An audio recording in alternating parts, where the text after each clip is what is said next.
a world where your electricity does not come from coal or solar panels on your roof, but from moon. No sunsets, no power cuts, just constant energy flowing from the space to Earth. Sounds like a science fiction, right? But Japan is actually working on the real project that could make this possible.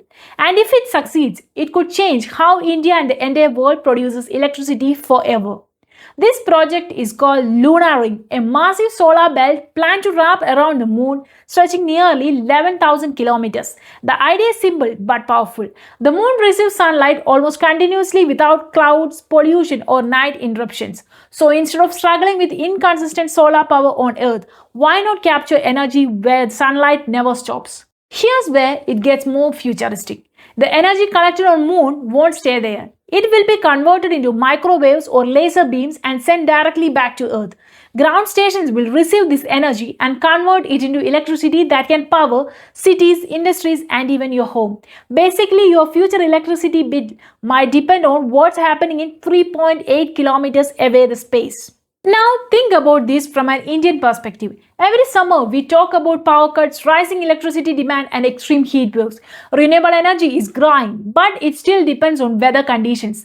The lunar ring concepts remove that uncertainty. Continuous solar power, no dependency on monsoon clouds or night cycles. This could be a game changer for countries like India where the energy demand is exploding. But let's be real. This project is not easy. Building infrastructure on the moon, transporting materials, maintaining systems in the space, and safely transmitting energy back to Earth are massive challenges. The cost will be enormous, the technology is still evolving, and one small mistake in energy transmission could create serious risk. So this is not happening tomorrow, but the direction is clear. And here's the bigger picture. Countries are already competing in space, not just for exploration, but for the resources and energy. The lunar ring is not just about electricity, it's about who controls the future of global energy.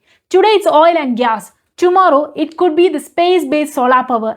And the countries investing early might shape the next energy revolution. So the real question is not whether this sounds crazy. The real question is, what happens if it actually works? A world with unlimited clean energy, no blackouts, no fossil fuel dependency, a completely new energy economy. And maybe one day when you switch on the light in your home, the power behind it won't come from your city, but from moon. If you want such real world futuristic stories interesting, please subscribe.